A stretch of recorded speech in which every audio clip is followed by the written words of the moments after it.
Howdy, this is the Views from the Schott podcast. I'm your host, your one and only host, Tim Miller, and today it is Thursday, January 22nd, 2026, and I wish you a very, very, very happy Answer Your Cat's Question Day. On today's show, we cover a huge matchup for Ohio State as the men's basketball Buckeyes take on the Michigan Wolverines up in Ann Arbor tomorrow evening on Friday at 8 p.m. This game on Fox. It's going to be nationally televised. Everyone will be able to watch Ohio State play against Michigan here in this one. So it's a big game for Ohio State. There's going to be a lot of eyes on the Buckeyes in this one. Maybe if Ohio State doesn't happen to win, hopefully less eyes than were on Ohio State when they played UCLA on Saturday and picked up the win there. But regardless, this is a big one for Ohio State. This is a big one for Michigan. This is a big one for Jake Diebler. He cares deeply about this rivalry. And it's a big one for some of these players. Some comments made even this week about this game. We'll get into that and a whole bunch more. As you get started for your Thursday, maybe you're listening on Friday, remember, only Ohio State basketball exclusive podcast, previewing and recapping every single game. Highly recommend you subscribe wherever you get your podcast. I tweeted it out. I did have someone say, I think it was after the Ohio State UCLA game, someone very high up in around something like that, the Ohio State basketball program, not Jake Diebler, but sent me a message and said, hey, appreciate what you do. No one does it like you other than Adam Jardy, so appreciate that. So that said, hey, if you're new here, you want to know if this is legit, it's pretty legit at this point. So highly encourage you subscribe wherever you get your podcast, give a 5-star review, can't let the Nut House win. And of course, follow on all the socials, Twitter, Instagram at the Schott Pod. Subscribe on YouTube. If you're watching on YouTube, please like the video as well. And then on the Substack, I did post an article yesterday. Typically, all the information in that article would be paywalled.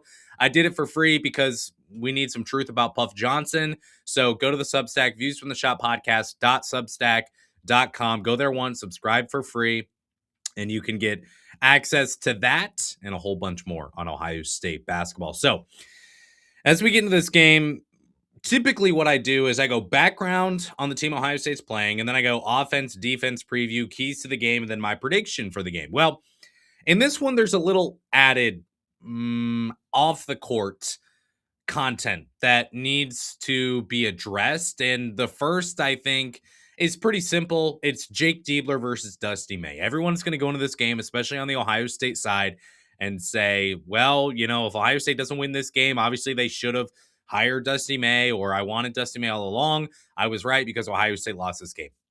That's not the case. I don't care if Ohio State does win this game. They're going to come in as heavy underdogs in this one for sure. I don't care if Ohio State wins and they pull off a crazy upset.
It's just, this is a game where there's kind of, if you're just an outside observer, if you're a fan of Oregon or Texas or Florida State and you happen to tune into this game, you don't know the backstory behind it most likely, but you have the comments from Colin White, you have the comments from Bruce Thornton. I haven't seen anything from Michigan side. Maybe they do have their own set of comments. And then you have former Buckeye Roddy Gayle, who now plays for Michigan, now his final year here at Michigan. Can't believe it's been this long where Ohio State is taking on Roddy Gayle yet again.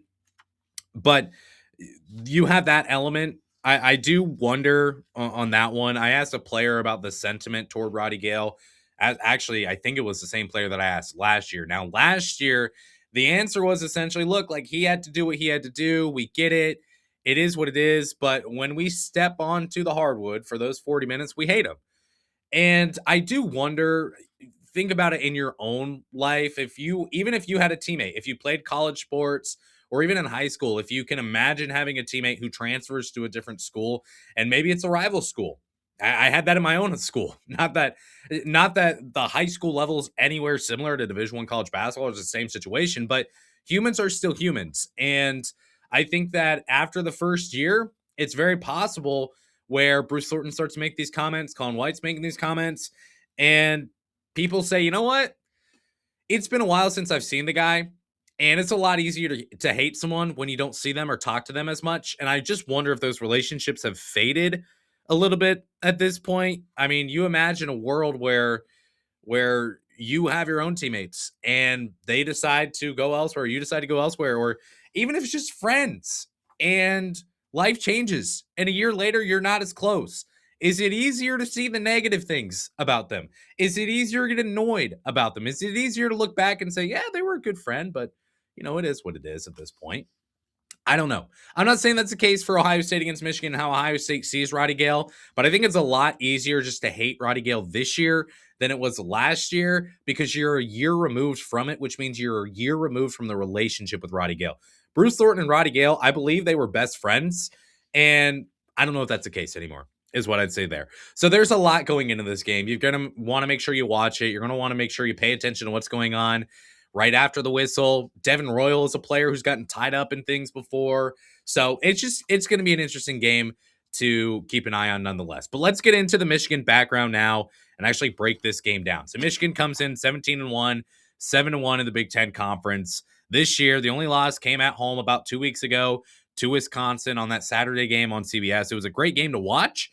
That's the only loss Michigan has suffered so far this year. The non-conference wins. Wake Forest, that game came in overtime. It was very early in the year. Also win over TCU. I don't know what you do with that.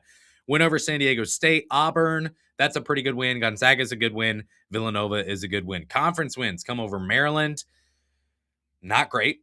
Rutgers, not great. USC, not great. Penn State, not great. Washington, not great. Oregon, not great. And Indiana, maybe okay. I don't know. It's hard to say. That said, regardless of the Big Ten Conference schedule that Michigan has faced so far, they're still 17-1. They're still number one in net. They're number one in Bart Torvik. And they're number one in Ken Palm. This is seen as analytically, predictively, the best team in the nation right now. I don't know where they are in the AP poll. I'm not even going to look it up. I don't care. Actually, I have the net rankings open right now, and I can very quickly go to the AP poll. I assume that they're second and Arizona's first. I don't care about the AP poll. I've made my opinion clear on that. They're actually number 3, turns out. Arizona 1, UConn 2, Michigan 3. I do not care about the AP poll. And you'll never get me to. You never will on this show. Outside of the predictive metrics, you look at strength of record, they're 5th in the nation. You look at wins above bubble, 5th in the nation, and they're 2nd in BPI right now. As you look at the resume, they have one quad 1A win. They're 5-0 overall in the quad 1. 0 losses in Q3 and Q4. They've only played 5 games. In comparison, Ohio State played 9 games in Q3 and Q4, did not suffer a loss. If you want to poke a hole in their resume overall as a 1 seed, I guess it's that quad 1 performance. Duke 5-1 in quad 1, quad A. Arizona 4-0 in quad 1A. UConn 4-1 in quad 1A. Michigan only 1-0 overall in quad 1. Duke, Arizona, UConn all have more wins than Michigan. less opportunities for Michigan, but it doesn't change the fact that the resume is where it is right now. And as you look at who they played in the Big Ten, they can't control this, and they've done what they need to. They've won. So I'm not taking anything away from them, but they haven't played Purdue. They haven't played Nebraska. They haven't played Illinois. They haven't played Michigan State. They haven't played Iowa. Those are the top 5 teams, or 5 of the top 6 teams in the Big Ten. If you look at kind of a clear tier break off when it comes to at least what Ken Palm says, obviously you can't play yourself. That's kind of similar to Ohio State basketball, or sorry, not Ohio State basketball, Ohio State football, who would say, well, what do you want us to do about our strength of schedule? We have 12 games and we can't play ourselves, and we're the best team in the conference. So what do you want us to do? That's something Michigan could say at this point as well. But all in all, obviously they're doing what they need to do. They're winning a bunch of games. They've only lost one game. Even though it's bad teams, they're still really beating up on those bad teams as well. If you look at the Indiana performance, the last game they're coming off of, they crushed the Hoosiers in that game, 86-72. Got a little closer late. They pulled their starters. It is what it is. They beat Oregon by 10 on the road. They beat Washington by 10 on the road. Beat Penn State only by 2 points. That was at Penn State, but it's still Penn State. Crushed USC, crushed Maryland, crushed Rutgers. Not great teams in the Big Ten, but it is what it is. So overall, right now, Michigan 17-1, looking very good. Dusty May, the head coach, year 2 with the Wolverines, goes 27-10 last year, wins the Big Ten championship in the Big Ten tournament, and heads into the NCAA tournament. Again, we already talked about Roddy Gayle. There's also an element of just Ohio State's recruited a lot of players that Michigan has recruited. You look at Morris Johnson Jr., you look at Trey McKinney, you look at Roddy Gayle. Let's say he decides he wants to stay at Ohio State and is okay with being second option to Bruce Thornton.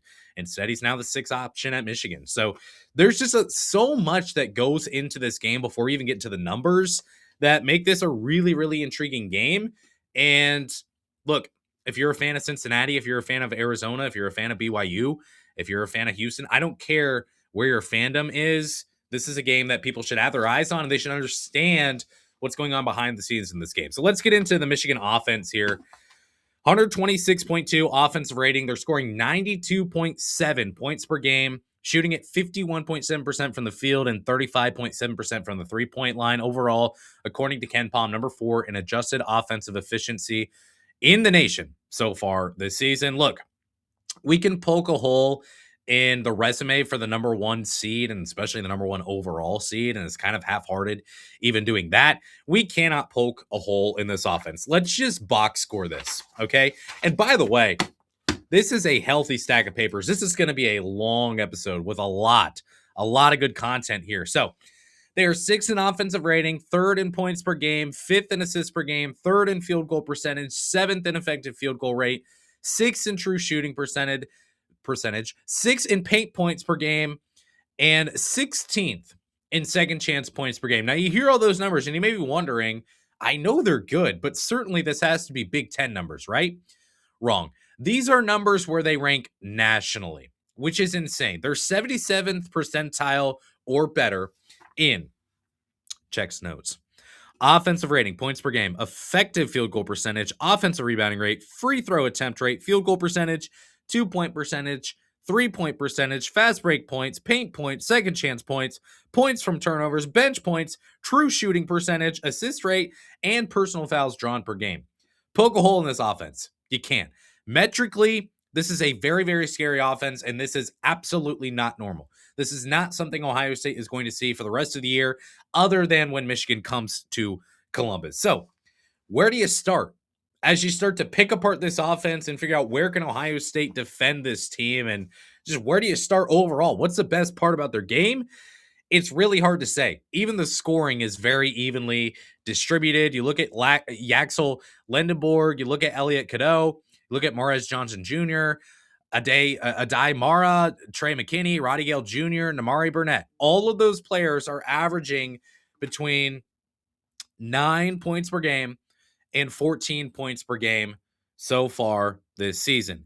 If you just look at their past games, their leading scorers, Cadeau, 19, Cadeau, 17, Mara, 20, Cadeau, 19, LJ Kaysen, who I haven't mentioned yet. He gets the 8th most minutes so far this season for Michigan. He led the team in scoring. with 14 points in a game here in January. Imagine that, Ohio State. Imagine your 8th minute getter leading your team in scoring in a game. Morez Johnson had 29 points. Those are your games since January 2nd. Other than the Morez Johnson game with 29 points, these are not astounding numbers. 19, 17, 19, 14. And this is a team that's averaging 93 points per game across the season. So the scoring is very balanced. It's unlikely, but not impossible, that you see a player go off for 33 points in this game and Michigan scores 97 or something like that. But I tell you what, this is a very, very strong and balanced Michigan offense at this point. When you're scoring over 90 a game, your leading scorer should have 20 a game. That's not the case for Michigan. That makes it a quite tough offense to prepare for and to defend and guard. On top of that, they've had so much lineup continuity that it's not like guys are scoring because someone else is out. Burnett, Cadeau, Johnson, they've started 18 of 18 games for Michigan, while Mara and Lindenborg both have 17 starts. So then you kind of look at Ohio State, the lack of front court depth, but the paint defense overall, it's been pretty good for Ohio State at this point, especially recently. UCLA, they scored 16 paint points against Ohio State. Minnesota scored 26 paint points against Ohio State. Overall, the Buckeyes allowing 29.3 paint points per game across the season. They're doing it without any depth in the front court, by the way. Will Puff Johnson help? We'll talk about that later on in the show. Teams shoot a very poor 27% at the rim against Ohio State and a pretty poor 18% in the paint against Ohio State so far this year. So you would look for Ohio State to continue to zone in this game. If they can clean up the backside cutters, they may be okay against Michigan defensively. Not saying they won't give up over 80, but they'll have a chance to stall out Michigan's offense at times. I think Michigan takes a high percentage of shots at the rim.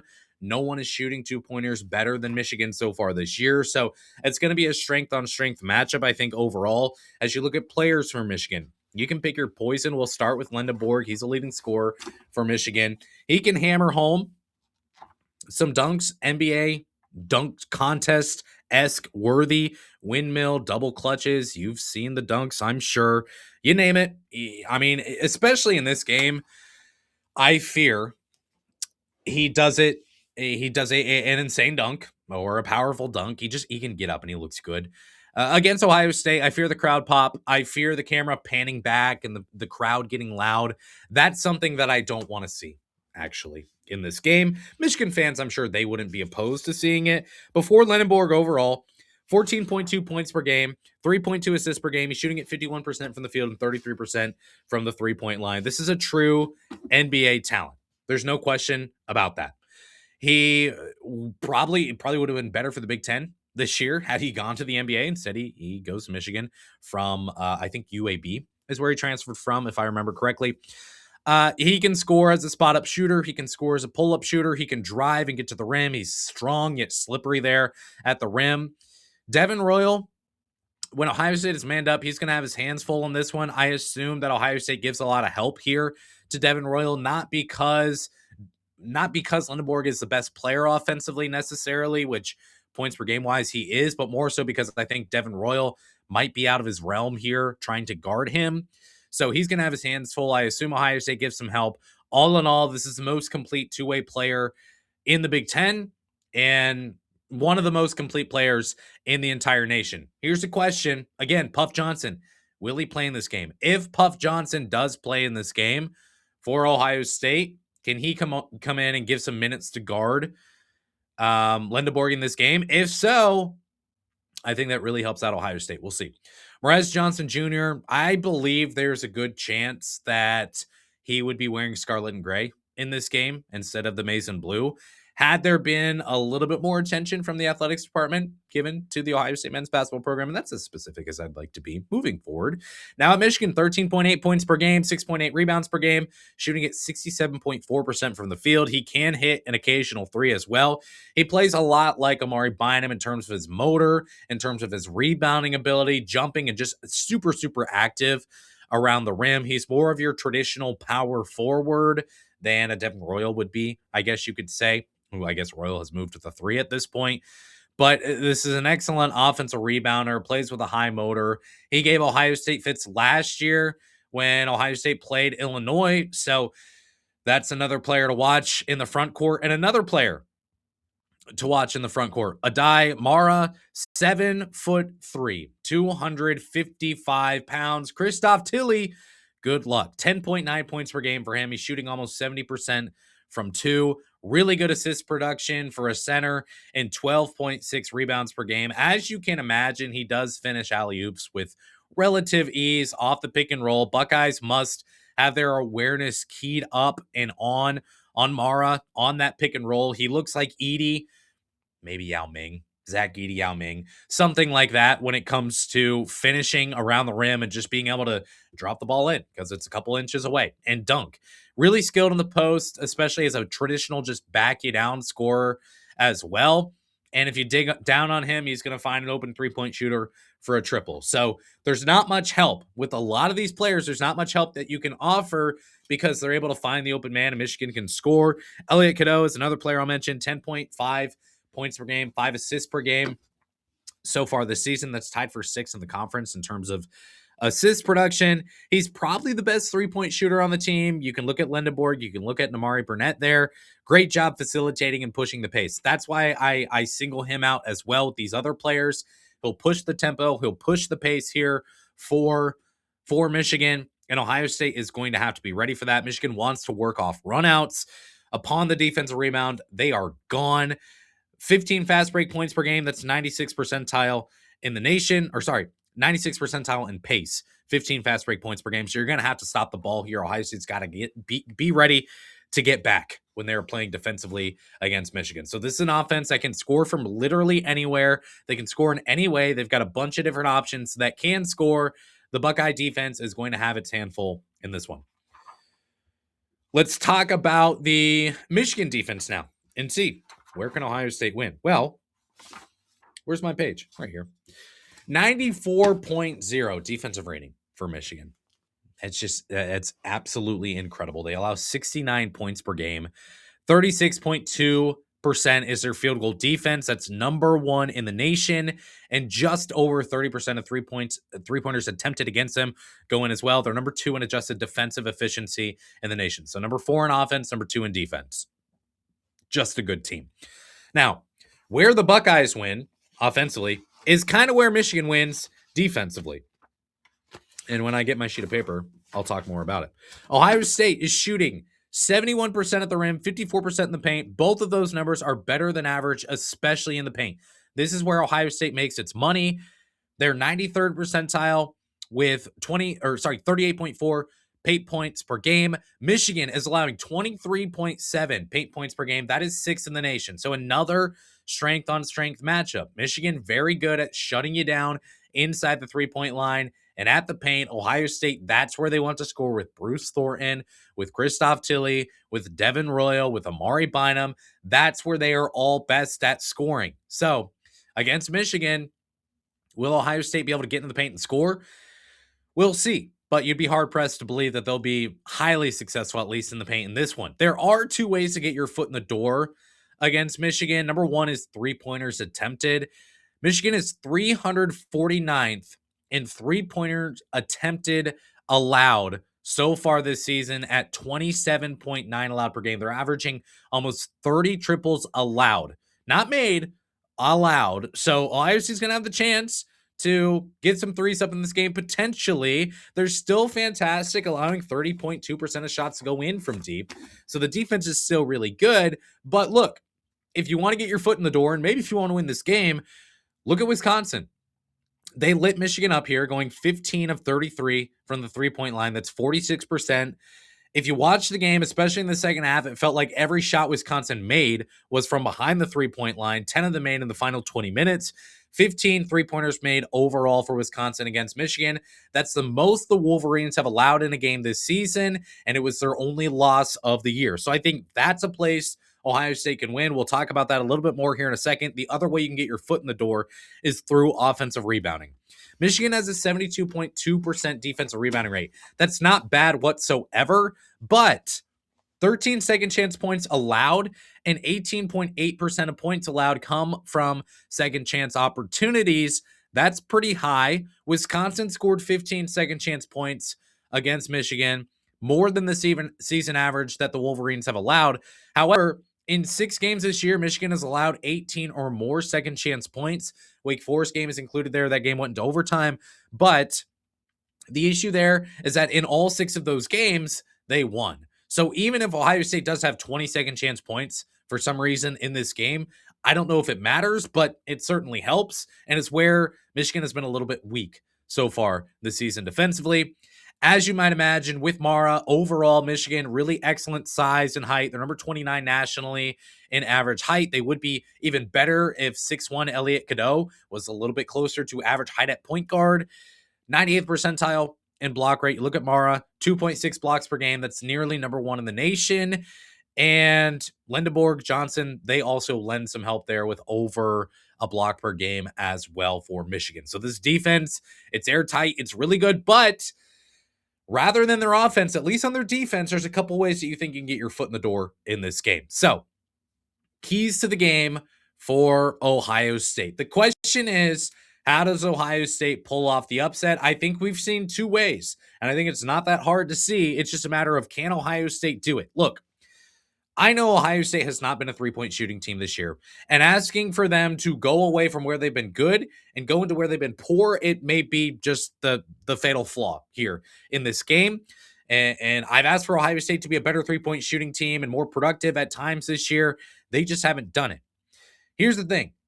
Michigan allows a bunch of 3-pointers against them. That's just how it goes. Ohio State, as you look at their 3-point shooting, they haven't made 10 3-pointers in a game. Just 10. That's it. 10. Since going 15 of 31 against Mount St. Mary's on November 25th, that would be before Thanksgiving Day. It's been that long. Think about how long it's been since you ate your Thanksgiving dinner. Ohio State hasn't made 10 3-pointers in a game since before that dinner. Even though the 3-point percentage, it's not been great, even though they're not great from the 3-point line overall, I think you just got to go for it in this game. I think, look, defense travels. We know that. Do we want Ohio State's defense to travel in this game? I don't know. You would probably say no, especially if they're bringing the 2-3 zone with them. But here's the thing. You're the away team. You're going to have to steal some buckets. A lot of times pulling it off an upset means hitting 3-pointers. I think if Ohio State can get one more from each player than they're used to, they've got a formula here to win this game. John Mobley Jr., he's 11 of 23 in his last 2 games from deep. If you can hit 6 in this game, that's huge. And it's not that far off. He hit 6 against Minnesota. He hit 5 against UCLA. Bruce Thornton shoots at 41% from the 3-point line. Give me 4, Bruce. Devin Royal continues to shoot it well. You can always expect 2 probably from him. Give me 3 in this game. Amari Bynum, he's made 2 in a game twice this season. Can you give me 2 in this one, Amari? That's not even 1 more than I've been asking. Well, it kind of is 1 more season average, but you get what I'm saying. Can you get a couple more combined from Christoph Tilley, Gabe Cupps, Colin White, whoever comes off the bench? Does Puff Johnson play? Can he get you 1? I don't know. Either way, 6 + 4 + 2 + 2. That's 14 from John Mobley Jr., Bruce Thornton, Devin Royal, and Amari Bynum. If you can get a couple more, can you get to 15? Can you get to 16? Look, I think you got a chance to win. That's how Wisconsin beat Michigan. If you can tie Wisconsin's 3-point production, I know I'm asking basically for the world because it's not anything Ohio State has done this year. It's not like these guys are not capable. And if you want the formula, if you want to talk about the key to the game for pulling off this upset, I think it's 3-point shooting. And to beat Michigan, you're going to need a Goliath-sized effort. Maybe not the result, maybe a David type result, but hey, this is a David versus Goliath type of game anyway. So Ohio State's got to be productive from the 3-point line in this one in order to win. The other thing they've got to do, they've got to absolutely destroy the offensive glass. I'm talking Christoph Tilley, Amari Bynum, Ivan Degovin, Bruce Thornton, who's been incredible rebounding for Ohio State this year, particularly on the offensive glass. Ohio State's got to destroy Michigan. They're 78th percentile on offensive rebounding rate so far this year. So they're capable of a spike game, and that spike game being good enough for it to really change the outcome of the game. They've been elite on the offensive glass since the Grambling State game back in December. 75th percentile or better in offensive rebounding rate on a game-to-game basis. Every game but Rutgers, 75th percentile. Every game but Rutgers and Minnesota, 90th percentile in offensive rebounding rate. I think that's your blueprint to winning. I think you got to hit 3-pointers. You've got to destroy Michigan on the offensive glass, pull in 12, 13, 14 offensive rebounds and score some second chance points as well. If you do that, I think you got a chance to win this game. So let's get into a prediction here. There's a lot that goes into this, okay? Michigan's number 1 in net rating at 32.2. They're among the best teams of all time, according to KenPom. Not in the top 5, but they're trending toward being one of the best ever to play. That doesn't always mean you win a national title or even make it to the Final Four, but this is just KenPom showing this is a highly dominant team. You look at Ohio State. They've lost their past 2 in Ann Arbor. There's some fuel to the fire here. Let's talk about the comments from Bruce Thornton. This is what he said before the season began. He said, quote, "We're going to beat them twice before I leave out. I feel like we're very capable this year of making that happen. Why not us?" And end quote. Colin White, what did you say this week? Oh, Colin. So Colin, I'll let you in behind the curtain here. He texted me yesterday and he said, "Hey, what are people saying about what I said?" And I let him know. And then he said, "Oh, okay, thanks." He says he's not on Twitter. His brother manages his Twitter for him, actually, which I think is phenomenal, especially for a guy like Colin White, who gets a little bit of hate. He told me, "I don't remember saying the out for blood part." So he doesn't remember saying that, he says. So a caveat there. But the quote from him, quote, "We hate Michigan, so we're coming out for blood. We're going up there to win, and we're going to have fun doing it," end quote. These boys better be prepared for battle. I mean, they're talking in this game, and there's already enough fuel in the fire with Roddy Gayle. There's already enough fuel in the fire with the rivalry game that it is. It's a Big Ten game. Look, there's going to be a lot of people, especially Colin White. If he plays this game, he plays 4 minutes and he airballs a 3. Oh my gosh. You're not going to live it down. I saw this morning, Barstool Sports picked up his quote. There's going to be a target on the back for Ohio State. That is for sure. My biggest question in this game, however, as we just get down to the brass tacks, is Puff Johnson going to play? In the article I published yesterday, I gave you a bunch of info about Puff Johnson. Here's the thing. From go, the anticipation has been Puff Johnson will get minutes against Michigan. I will share this. I shared this in the Insider Substack last night in the chat.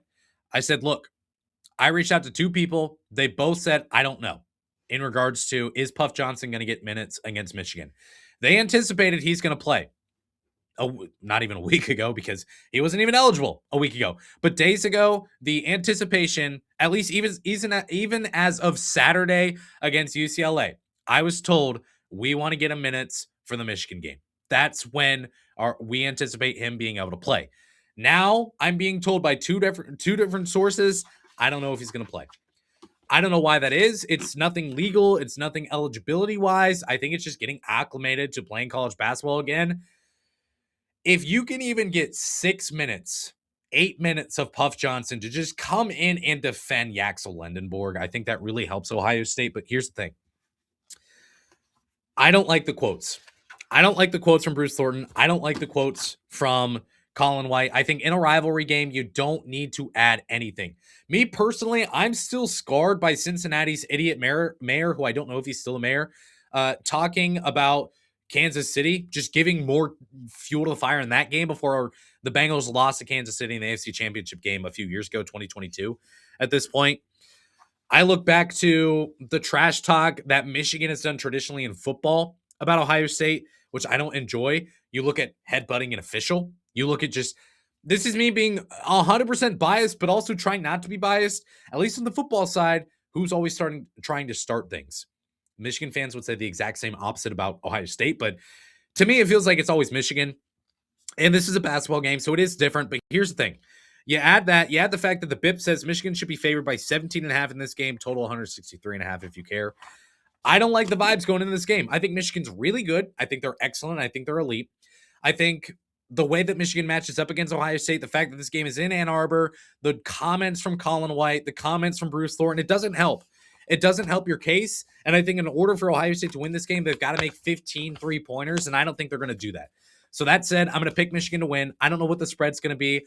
I don't rightly care because I don't have a good feel on that. Sure, Ohio State could keep it close. I don't feel confident that they do. I think about 9 o'clock on Friday, maybe 8:45, I'm going to look and the score is going to be 86-67. And you're like, well, That wasn't very fun, now was it? So that's what I predict in this game. I do think Michigan wins. I hope Ohio State wins. Obviously, I'm wearing Ohio State gear. There's an Ohio State flag if you're watching on YouTube. So I hope Ohio State wins. I find it hard to see at this point. But if they hit three-pointers and if they offensive rebound, I think Ohio State's going to have a really good chance to at least be competitive in the final 4 minutes. That's all I ask for. So we'll see what happens here.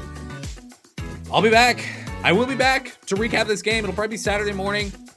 You'll get an episode from me where I'll give a complete review of Ohio State's game against Michigan. Hopefully an upset for Ohio State in its first quad one win. If they pick up that quad one win, if they pick up another away win, you win this game. That is potentially the best win of the season. I don't know. I don't remember who Duke lost to, but Arizona undefeated at this point. Gonzaga with one loss that came to Michigan. So you pick up that win, you're with Wisconsin right now with maybe the best win of the season. So that would be huge for Ohio State, huge for the NCAA tournament chances and all that. We'll see what happens. I'll be back. I appreciate being here today so much. Thanks so much for listening to this show. Please subscribe if you haven't already. Until next time, I shut up before you shut me off. Go Bucks.